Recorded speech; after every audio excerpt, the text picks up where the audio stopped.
بات یاد رکھیے، یہ آپ کی محبت ہے، یہ آپ کی محبت ہے، میں اس کو سلام کرتا ہوں۔ مگر شیر کون ہے معلوم آپ کو؟ شیر کون ہے معلوم آپ کو؟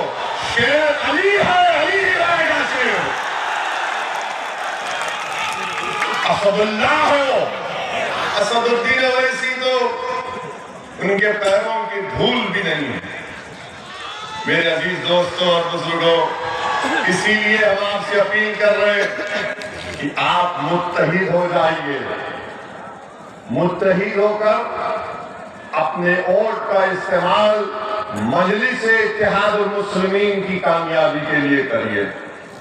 اور آپ کے سامنے بہت سے لوگ آئیں گے، بہت سی باتیں کریں گے، مگر ان کے بارے میں بھی ہم خلاصہ کر دیتے ہیں۔ ہماری پانچویں بات یہ ہے کہ میں ہمارے بنکر بھائیوں کو سلام کرتا ہوں۔ میں ان کو یہ بات بتانے آیا ہوں کہ اسد الدین اویسی سرزمین دکن سے ضرور آتا ہے، مگر میں کوئی نواب یا اعلیٰ خاندان سے نہیں آتا ہوں۔ میرے بزرگ بھی، میرے اجداد بھی وکالت کرتے تھے، محنت کیے، جستجو کیے، تو میں اسی پریوار سے آتا ہوں۔ میں ہمارے بنکر بھائیوں کو سلام کرتا ہوں۔ یہ وہ کام کر رہے ہیں جو حضرت آدم علیہ السلام کرتے تھے، یہ وہ کام کر رہے ہیں۔ وہ ہم کو کپڑا پہناتے ہیں، اور یہ وہ برادری ہے جو 8 مہینے مندی کا شکار رہتی اور 4 مہینے کام کر کے اپنا پورا سال بھر کا انتظام کر لیتے ہیں۔ میں آپ کو سلام کرتا ہوں۔ یہ وہ انصاری لوگ ہیں جو ہر خیر کے کام میں، حق کے کام میں آگے بڑھتے ہیں۔ اور میں ہمارے انصاری بھائیوں کو ایک پیغام اور یہ بتانا چاہتا ہوں کہ جیسا کہ ہمارے گڈو جمالی صاحب نے کہا کہ آپ اکیلے نہیں ہیں، گڈو جمالی آپ کے ساتھ تھا، ہے اور رہے گا۔ آپ کے ووٹ سے انشاءاللہ، دعاؤں سے، آشیرواد سے ودھایک بنے گا۔ گڈو جمالی بھی رہے گا اور ساتھ میں دیوانہ بھی آپ کے ساتھ رہے گا انشاءاللہ۔ اور میں ہمارے بنکر بھائیوں کو بتا رہا ہوں کہ مہاراشٹر مالیگاؤں میں ہمارے ودھایک مفتی اسماعیل وہ خود انصاری ہیں۔ مفتی اسماعیل صاحب مالیگاؤں کے بارے میں مجلس اتحاد المسلمین کے وہ ہمارے پارٹی لیڈر ہیں۔ مہاراشٹر کی ودھان سبھا میں 2 MLA ہمارے، ایک مفتی اسماعیل اور دھولیا سے ہمارے شاہ صاحب ہیں۔ ہم نے مفتی اسماعیل صاحب کو اپنا پارٹی کا لیڈر بنایا مہاراشٹر کی ودھان سبھا کے لیے۔ تو میں ہمارے بنکر بھائیوں کو بھی کہنا چاہ رہا ہوں کہ میں جانتا ہوں کہ یان کا مسئلہ ہے، یان کا را میٹیریل کا مسئلہ ہے۔ میں نے اس مسئلے کو اٹھایا بھی تھا، پارلیمنٹ میں بھی اٹھایا تھا، اور جب آج سے 2017 یا 18 میں ایک میٹنگ بلائی گئی تھی، اس میٹنگ میں بھی میں گیا تھا۔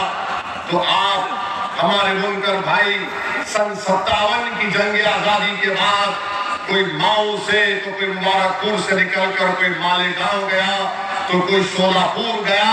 میں آپ تمام کو سلام کرتا ہوں اور آپ کو یقین دلاتا ہوں ہم آپ کے ساتھ ہیں، آپ کی لڑائی میں آپ کے ساتھ رہیں گے۔ آپ ہرگز اس بات کی فکر مت کریے کہ آپ پر اگر کوئی ایک تکلیف آئے گی تو اسد الدین اویسی اس کی تکلیف کو اپنے سینے میں محسوس کرے گا، اور آپ کے ساتھ کندھے سے کندھا ملا کر میں اور گڈو جمالی آپ کے حق کے لیے، آپ کے مان سمان کے لیے لڑتے آئے ہیں اور لڑتے رہیں گے انشاءاللہ تعالی۔ میرے عزیز دوستوں اور بزرگوں، چھٹی چیز جو آپ کو یہ بتانا چاہتے ہیں کہ گڈو جمالی صاحب نے اپنی تقریر میں، شاہ عالم گڈو جمالی صاحب نے کہا کہ انہوں نے مجلس اتحاد المسلمین میں کیوں شمولیت اختیار کی؟ اس لیے اختیار کی کہ ان کو اپنی عزت، مان، سمان، ان کی غیرت ان کو پیاری تھی۔ میں ان کو سلام کرتا ہوں کہ اللہ سبحانہ و تعالیٰ نے ان کو خوددار بنایا، اللہ ان کو اور خوددار بنا دے۔